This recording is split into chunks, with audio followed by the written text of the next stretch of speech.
What's up, everybody? Welcome back to part 4 of my Ken Kratz book review, where I'm going over what he says in his book compared to what we have learned on Making a Murderer and things that have come out since. Just so everyone out there knows, me doing this book review does not mean I believe everything or anything that he states in the book. I just find it very interesting to compare the things that we have seen on Making a Murderer to what Ken Kratz says to what has come out since both. So, Chapter 4 is called The Perpetrator. In Chapter 4, Ken Kratz mostly talks about Stephen's past crimes, things that he was convicted of previously. Ken Kratz mentions that 6 of the 18 years that Steven Avery spent in prison for the crime he didn't commit, the assault on Penny, was for a crime he did commit against Sandra Morris. He was convicted of felony reckless endangerment, and it was served concurrently with his sexual assault case. So he's saying that 6 of the 18 years that he was in prison was for a crime that he was found guilty of, that he did commit. Ken Kratz talks about how Steven Avery knew calls to the jail were recorded. In fact, I'm pretty sure that everybody at this point in time knows, whether you've watched Making a Murderer or anything, I'm pretty sure that everybody out there knows, I'm pretty sure it's common knowledge, that phone calls to a prison or a jail are all recorded. For obvious reasons, right? Ken Kratz states that Steven Avery is recorded on calls before and days after Teresa Halbach's disappearance, because he was speaking to his girlfriend Jody at the time, who was locked up for a DUI conviction. I believe she was serving 7 months for a DUI. Ken Kratz states Steven Avery used these calls to provide himself with an alibi. From everything I've seen on the documentaries, in interviews, and everything I've seen that I've watched post Making a Murderer, it does not seem like Steven Avery is that intelligent. And I'm not saying that as a negative.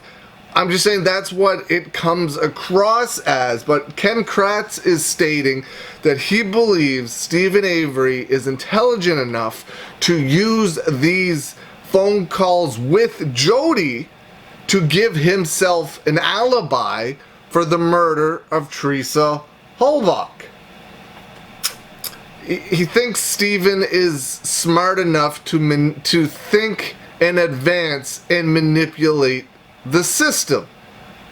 A guy that has a car crusher on his lot but doesn't think to crush the car, but is smart enough to plan out recorded phone calls ahead of time.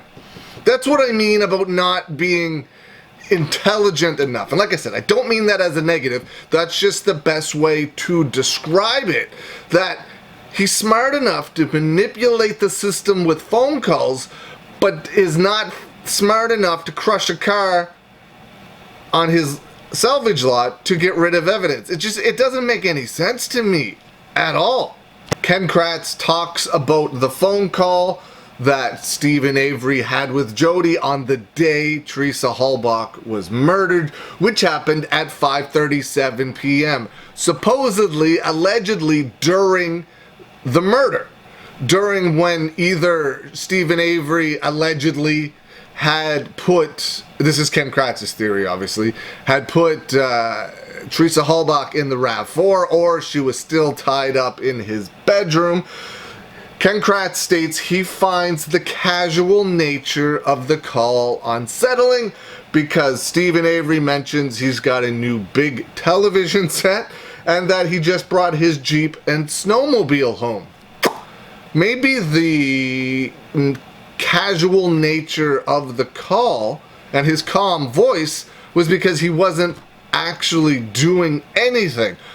I don't care how insane you are, how crazy you are, how well of a seasoned murderer you are, if you're in the middle of a rape, mutilation, murder, and you get a call, there's something going to be different about your voice. There's something going to be different about the things you talk about. You're probably going to want to get off the phone and be like, okay, I gotta go, I'm busy. But no, I doubt you're going to talk about a new television set you just purchased and bringing your snowmobile and Jeep home. Jeep, right? Yeah, a Jeep home. You're probably going to want to get off that call as fast as possible. Or at least sound different. I don't know. Ken Kratz stating that Steven Avery sounding casual leads me to believe that he wasn't doing anything. Ken Kratz mentions that Steven Avery cleaned the carpets in his trailer with a rug doctor. Ken Kratz talked about how Steven told Jody he was going to bring it back to the store for a new one after Jody suggested that he cleaned the inside of it. Okay, let's say that that did happen. How come Kratz or nobody from the district attorney's office or the state went and got the rug doctor at the store and did testing on it? Even if the rug doctor was cleaned, it would still be a piece of evidence in this crime, right? Right. But at least in the book, Ken Kratz does not state, or at least not yet, Ken Kratz does not state that the rug doctor was ever looked at, that they ever went to the store to question anything about the rug doctor that Steven Avery had, whether Steven Avery brought it back or didn't, or whether it was clean, nothing. There is, so far, Ken Kratz mentions nothing else about this rug doctor. So he talks about how this is a very important phone call, but does not mention yet that they actually did anything with it, which is strange. It would still be a significant piece of evidence whether it was cleaned or not. But that's chapter 4. Now, chapter 5 is titled The Blood.